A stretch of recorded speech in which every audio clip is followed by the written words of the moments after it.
Dear students, this will be the last class for second chapter. The chapter is the physical features of India. So I think this will be the last class.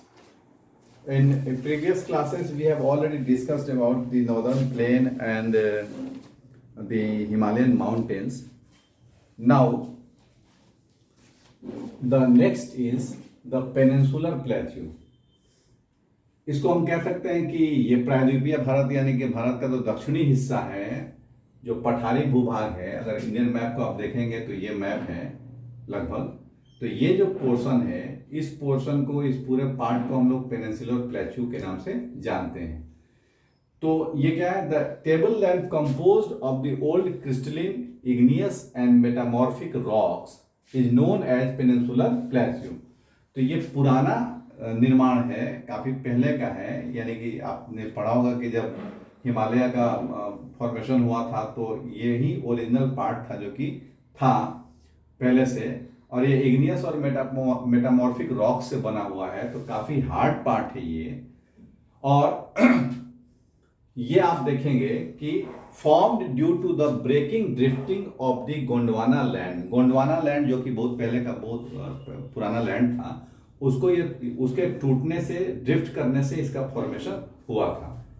अब ये जो हिस्सा है ये table land के जैसा है। पठार और पहाड़ यानी कि माउंटेन और प्लेट्यू में आपने डिफरेंस पढ़ा होगा कि माउंटेन जो होता है वो ऊपर की तरफ उसमें पीक्स होते हैं, जबकि प्लेट्यू जो है वो टेबल लैंड सरफेस के जैसा होता है। तो ये टेबल लैंड के रूप में है, और इसको फिर दो भाग में हमने डिवाइड किया है, या इसको डिवाइड किया जाता है। Division of this plateau, the one is the central highlands and the second is the Deccan plateau. तो इसके एक भाग को हम लोग सेंट्रल हाईलैंड कहते हैं और एक भाग को दक्कन प्लेट्यू कहते हैं। मैंने उसके हाईलाइट्स को यहाँ पर मेंशन कर दिया, लिख दिया है, इसको भी आप देख सकते हैं और इसको समझ सकते हैं। तो अब यहां देखेंगे अगर आप, तो ये एक नदी बहती है जिसको हम लोग नर्मदा कहते हैं, जो मध्य प्रदेश से होकर गुजरती है। ये एक तरह से नर्मदा जो है, ये नर्मदा, ये बेसिकली इसको डिवाइड कर देती है। तो नर्मदा के ऊपर वाला जो हिस्सा है, नॉर्थ ऑफ द नर्मदा, देखिएगा the north of the Narmada, Narmada के नॉर्थ वाला जो पार्ट है, ये जो पठार है, इसको हम लोग बोलते हैं सेंट्रल हाईलैंड्स। और नर्मदा के साउथ में, नर्मदा के जो नीचे वाला पार्ट है, इसको हम लोग क्या बोलते हैं? द दक्कन प्लेट्यू बोलते हैं। तो पहला तो डिमार्केशन यहां पे आपको समझ में आ रहा होगा कि नर्मदा के ऊपर यानी कि नर्मदा के नॉर्थ में क्या है? सेंट्रल हाईलैंड्स है, और नर्मदा के साउथ में या नर्मदा के नीचे जो हिस्सा है उसको हम लोग बोलते हैं दक्कन प्लेट्यू। अब इसमें क्या क्या है? तो ये जो आप देखते हैं नर्मदा के नॉर्थ पार्ट में, जिसको हम लोग सेंट्रल हाईलैंड कहते हैं, तो इसमें ये एक तरह से नर्मदा इसको डिवाइड कर देती है, किसको? तो सेंट्रल हाईलैंड को और दक्कन प्लेट्यू। अब देखेंगे तो इसके साउथ में, इस सेंट्रल हाईलैंड के साउथ में यहां पर विंध्य रेंज है, विंध्य पर्वत का रेंज है, विंध्य रेंज है, जो इसको बाउंड्री एक तरह से बना देता है। और इसके नॉर्थ वेस्ट में यहां पर अरावली है। तो ये अरावली इधर इसकी बाउंड्री बना देता है और इधर विंध्य इसकी बाउंड्री बना देता है, और ये जो पूरा रीजन है ये क्या है? सेंट्रल हाईलैंड है। तो काफी फिर से एक बार समझ लीजिए, इसको क्लियर करिए कि ये आपका सेंट्रल हाईलैंड है, और इसको दक्कन से अलग करने के लिए क्या है? नर्मदा है। और विंध्य रेंज इसके साउथ में एक तरह से इसकी बाउंड्री बना देता है, और नॉर्थ वेस्ट में इधर जो है, ये रीजन नॉर्थ वेस्ट का है, इस रीजन में अरावली जो माउंटेन हिल है, अरावली की जो पहाड़ियां हैं, ये इसका बाउंड्री बना देती हैं। और इसके बाद थोड़ा थोड़ा टूटा हुआ भाग जो है वो निकल के चला जाता है राजस्थान की तरफ, तो ये रीजन में थोड़ा बहुत इसका पार्ट आ जाता है। अब फिर मैंने इसके मेन पॉइंट्स को लिखा है, the eastward extension of the plateau, यानी कि पूरब की तरफ जो ये फैला हुआ पार्ट है, इसको बुंदेलखंड और बघेलखंड का पठार कहते हैं। जो झांसी वगैरह का रीजन है, उस रीजन में इसको बुंदेलखंड कहते हैं, और उस पूरे क्षेत्र को बुंदेल क्षेत्र भी कहा जाता है। जैसे आपने पढ़ा होगा, एक कविता पढ़ी होगी, बूंदेले हर बोलों के मुंह हमने सुनी कहानी थी, खूब लड़ी मर्दानी वो तो झांसी वाली रानी थी। तो उस पूरे रीजन को बुंदेलखंड और बघेलखंड का रीजन बोला जाता है। इसके बाद जब ये और पूरब की तरफ बढ़ता है, जैसे जैसे पूरब की तरफ बढ़ता है, तो फिर ये यहाँ पर दामोदर नदी इसको ब्रेक करती है, और उसके बाद जो ये इस रीजन में जो पठार है, इसका हिस्सा है, उसको हम लोग छोटा नागपुर कहते हैं, छोटा नागपुर प्लेट्यू कहते हैं, जो कि झारखंड रीजन में आता है। और इस रीजन में दो इंपॉर्टेंट रिवर्स आती हैं, रिवर्स तो कई है लेकिन दो है, चंबल और केन, और इनका बहाव भी जो है वो थोड़ा पूरब की तरफ है, पूरब की तरफ ही है, इसलिए ये समझ में आता है कि इसकी ढाल भी उसी तरफ है। The central highlands are wider in west, पश्चिम की तरफ ये चौड़ा है, और जैसे जैसे पूरब की तरफ आया है नैरोवर होता गया, यानी कि संकरा होता गया है, पश्चिम से पूरब की तरफ ये पतला होता चला गया है। इसके बाद आप देखेंगे ये जो नर्मदा के साउथवर्ड, यानी कि साउथ की तरफ, जो दक्षिण की तरफ जो हिस्सा है, जिसको हम लोग दक्कन प्लेटू कहते हैं, ये ट्रायंगुलर शेप में है, ये ट्रायंगुलर शेप में देखेंगे अगर आप, तो लगभग ये ट्रायंगुलर शेप में है। तो this triangular land mass lies to the south of the river Narmada, in its north Satpura range is situated, इसके नॉर्थ में क्या है, सतपुरा रेंज है। The Mahadev Maikal range and Kaimur hills from its eastern extension, और पूरब के साइड की तरफ जाते हैं तो कौन कौन सी है, महादेव और मैकाल पर्वत रेंज है, और फिर कैमूर की पहाड़ियां हैं। The Deccan plateau is higher in the west and slope gently eastwards, यानी कि पश्चिम से पूरब की तरफ इसकी ढाल ऐसे है, पश्चिम से पूरब की तरफ ये धीरे धीरे ढाल होता गया है, और छोटा नागपुर का प्लेट्यू जो है वो अलग हो जाता है एक फॉल्ट के चलते, फॉल्ट हुआ और छोटा नागपुर का प्लेट्यू सेपरेट हो गया। अब इसमें ये दोनों जो इसका एज है, इधर पश्चिम का जो एज है और इधर जो पूरब का एज है, ये एक रेंज बनाता है जिसको हम लोग वेस्टर्न घाट बोलते हैं। इधर वाले को वेस्टर्न घाट्स बोलते हैं और इधर वाले को ईस्टर्न घाट्स बोलते हैं। तो वेस्टर्न घाट जो है वो कंटिन्यूअस है और कंपेरेटिवली हाई है, जबकि ईस्टर्न घाट जो है वो बहुत जगह पर टूटा हुआ है और इसकी ऊंचाई भी कम है। जो मैंने आपको बताया है कि the average elevation of the western घाट 900 टू 1600 मीटर, इसकी ऊंचाई जो है लगभग 900 से 1600 मीटर के आसपास, सॉरी 900 से 1600 मीटर की इसकी हाइट है, जबकि इसकी एवरेज हाइट जो है वो 600 मीटर के आसपास है। तो ये एक तरफ वेस्टर्न घाट इसको कवर करता है, दूसरी तरफ ईस्टर्न घाट कवर करता है, जो कि ये काफी टूटा फूटा हुआ पार्ट है, ब्रोकन पार्ट है ये। इसके बाद इसमें कुछ और टॉपिक है।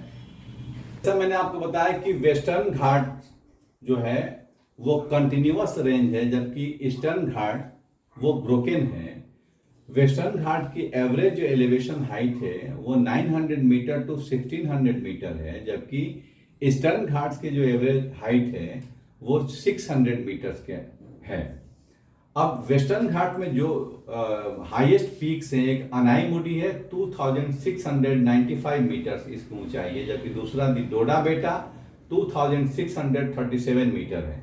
जबकि ईस्टर्न घाट में जो हाईएस्ट पीक है महेंद्रगिरी, इसकी हाइट 1501 मीटर है।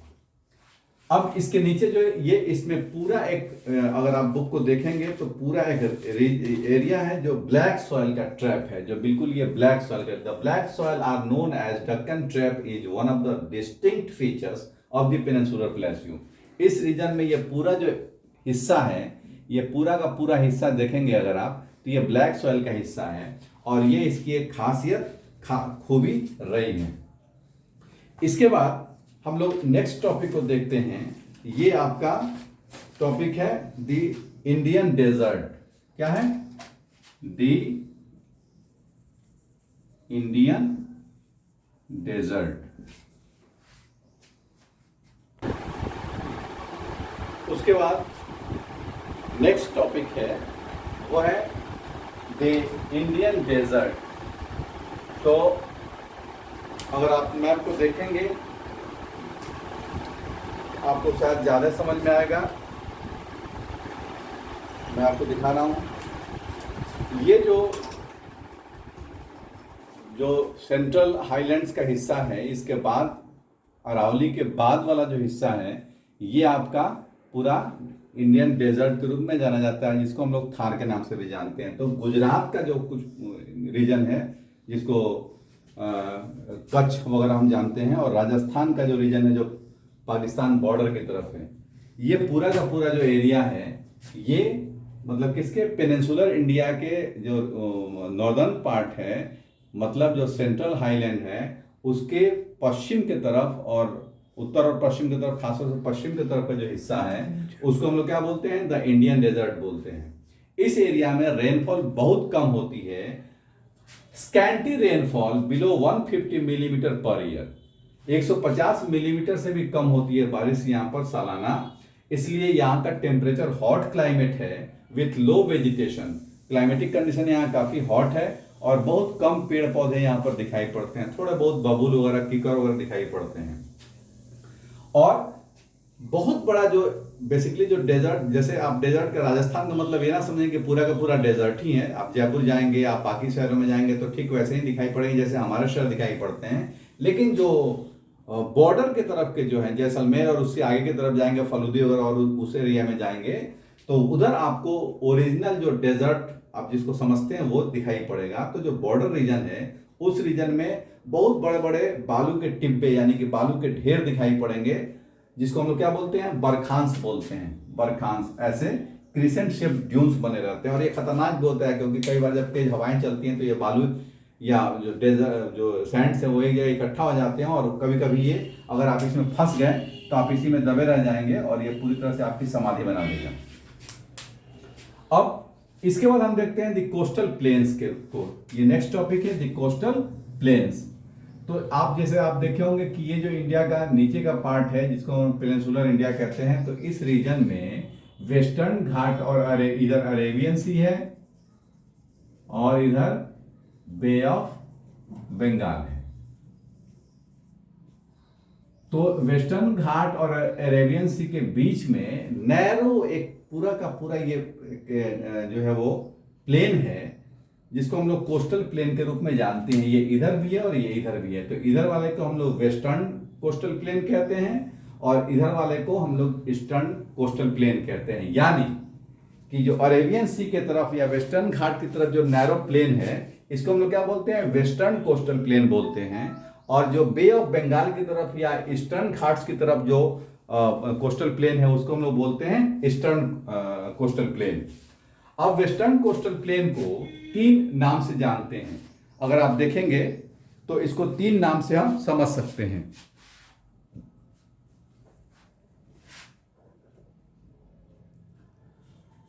तो ये ऊपर का जो हिस्सा है यानी कि नॉर्थ की तरफ जो है, इसको हम लोग क्या बोलते हैं, कोंकण बोलते हैं। ये हिस्सा क्या हो गया, कोंकण,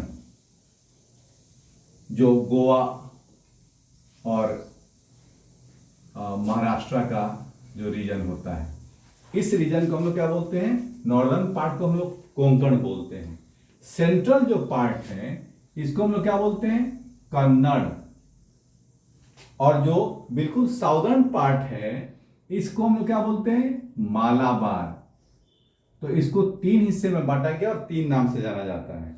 जबकि ईस्टर्न घाट में जो ये जो कोस्टल प्लेन है, इसको हम 2 पार्ट में बांटते हैं। ये जो नॉर्दर्न यानी कि नॉर्दर्न मतलब ऊपर की तरफ का जो हिस्सा है, इसको हम लोग क्या बोलते हैं, नॉर्दर्न सरकार, नॉर्दर्न सरकार। और नीचे वाले हिस्से को हम लोग क्या बोलते हैं, कोरोमंडल। याद रखेंगे ये 3 इसके यानी कि वेस्टर्न जो कोस्टल प्लेन है उसको 3 पार्ट में बांटा गया है, कोंकण, कन्नड़ और मालाबार। जबकि ईस्टर्न जो कोस्टल प्लेन है उसको 2 भाग में बांटा गया है, नॉर्दर्न सरकार और कोरोमंडल। इसके बाद जो लास्ट है वो है आइलैंड्स। तो जैसे कि आप जानते हैं कि इंडिया के वेस्टर्न साइड में जो अरेबियन सी है उसमें आइलैंड है जिसका नाम लक्षद्वीप है। पहले इसके बहुत सारे नाम थे, आपके बुक में दिए होंगे। 1973 में इसको लक्षद्वीप नाम रखा गया था और पूरा इसका एरिया जो है वो 32 स्क्वायर किलोमीटर है और इसका हेडक्वार्टर कवराती है। जबकि आपको बे ऑफ बंगाल रीजन में, बे ऑफ बंगाल में जो बहुत सारे आइलैंड्स के ग्रुप ऑफ आइलैंड्स हैं, जिसमें इंपॉर्टेंट है और उसके नाम से हम जानते हैं दी अंडमान एंड निकोबार। ये कई छोटे छोटे टापुओं का ग्रुप है जिसको हम लोग अंडमान निकोबार के नाम से जानते हैं और इसकी राजधानी है पोर्ट ब्लेयर। तो इस तरह से ये आपका पूरा का पूरा चैप्टर खत्म हो रहा है और इसके इंपॉर्टेंट जो टॉपिक्स है, जो पॉइंट्स है, उसको आप नोट कर लेंगे। इसके बाद आप इसके जो एक्सरसाइज हैं उसको बना लेंगे और फिर भी आपको दिक्कत अगर होगी तो आप मुझसे भी क्वेश्चन कर सकते हैं या फिर आप मनीष सर से भी क्वेश्चन कर सकते हैं। आपके प्रॉब्लम को सॉर्ट आउट कर दिया जाएगा। Thank you.